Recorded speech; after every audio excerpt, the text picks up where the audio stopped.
I'm here in Parkland, Florida, the scene of this high school massacre. This is where investigators are asking anyone who knows the school shooting suspect to speak with them. The FBI is also asking for anyone with video of the massacre to get it to them. They are still looking for clues. One family cooperating with investigators is the family that took in the suspect. He was living with them. He moved in with them around Thanksgiving. They gave this suspect a home after his mother died this past November. So joining us now is Jim Lewis. He's the attorney representing that family. Jim, thank you very much for being here. This family, I know they feel sickened and devastated today. Tell us about why they took him in 3 months ago. Well, he really didn't have a lot of choices. His mom had died. He wasn't doing well where he was staying. And after about a week around Thanksgiving, he knew the son because they had met each other here at this high school last year. And they offered him a home. They had a room. He really had no other options, and they brought him in. Did they see troubling signs of any behavioral problems with him? No, they saw some depression. Obviously, he'd lost his mom.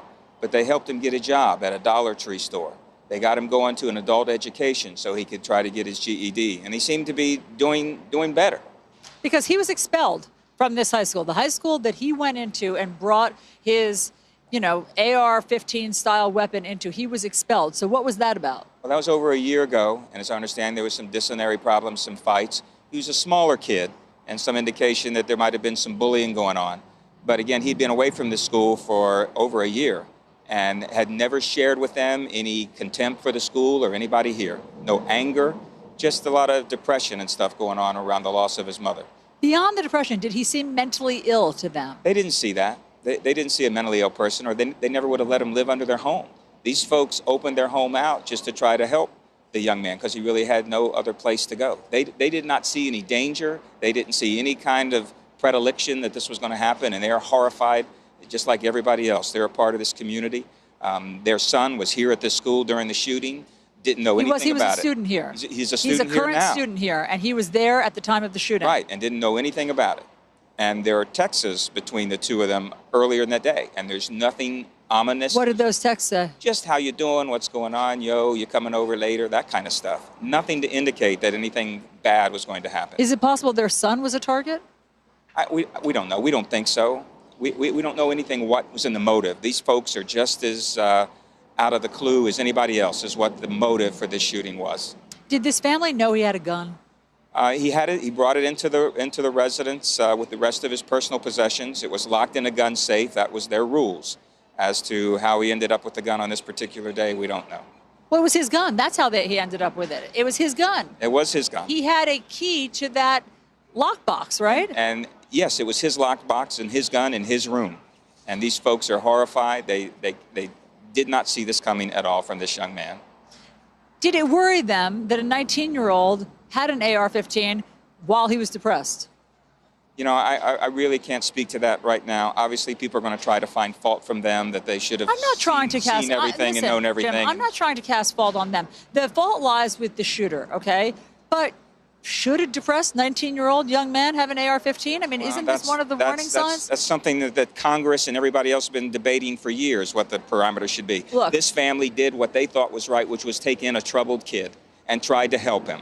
And that doesn't mean that he can't bring his stuff into their house. They had it locked up and believed that that was going to be sufficient, that there wasn't going to be a problem. Nobody saw this kind of aggression or motive in this kid that he would ever do anything like this. Yeah, listen, all I'm asking you for are clues because investigators are talking to this family and they're looking for clues. So did the family think that there was anything going on with him? Did they think that he was violent? Everything in this day, no, nothing that was there, any hint of being violence. This day seemed very normal.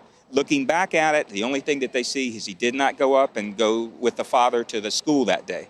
And the reason— You mean to work? Well, no, to school. He was going to an adult education place to try to get his GED. And the father would normally take him on his way to work in the morning. So what happened in the morning? Why didn't he go? When they tried to wake him up and get him up, he said something to the effect of, "It's Valentine's Day. I don't go to school on Valentine's Day." And what did they think about that? They just blew it off to some, this is some kid, 19-year-old, that just didn't want to get up and go to school that day and left it at that. Did he have a relationship? Like a romantic relationship? Was there a girlfriend involved? Not aware of any. There's none that we really hear about. But You know, he was a little bit of a loner, a little, I've heard him described as being a little quirky, but nothing to indicate that he was violent, that he was ever aggressive towards anyone or threatening towards anyone. You know, he had a big digital footprint. Were they aware of any of his social They media weren't. postings? They're not social media people. Okay, the parents. They're just not that kind of folks. And he's an adult, and they tried to help him, but did they check up on him and follow him every minute of every day? They didn't, because they didn't see any of the signs that would indicate that there was anything really amiss, that he was capable of something violent. What about the son, his friend from high school? Did he know that he had social media postings? I'm not sure. The son, these folks are in shock. You have to understand, they don't know which way is up right now. You know, their home is being turned inside out. They've cooperated with the police. We were down there late talking to them, answering all the police questions, showing them phones. They opened their house up. The police got a search warrant because there may be a legal issue because the shooter had a room in the house and he wasn't there to consent, so they got a search warrant. But this family and the son have cooperated with law enforcement every which way they can. Yeah, I know. I mean, this is just trying to piece together the clues to see if there's any red flags. And listen, depression is a red flag with young men. Access to a weapon is a red flag with young men. And, you know, we all have to sort of be vigilant about this. So what is the family saying today? How are they doing? What are they doing with their son? How are they explaining all of this? They're keeping close. They are holding close to their son. They're happy that law enforcement doesn't consider their son had anything to do with this, so they're happy to be vindicated in that way, but they're just so bereaved, like everybody else here, at the loss of all of these young lives for no good reason.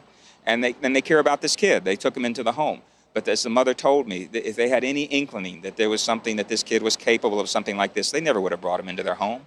You don't see that. You don't think that somebody that like this comes into your home is capable of something like this. It's beyond the pale that they could ever imagine something like this would happen.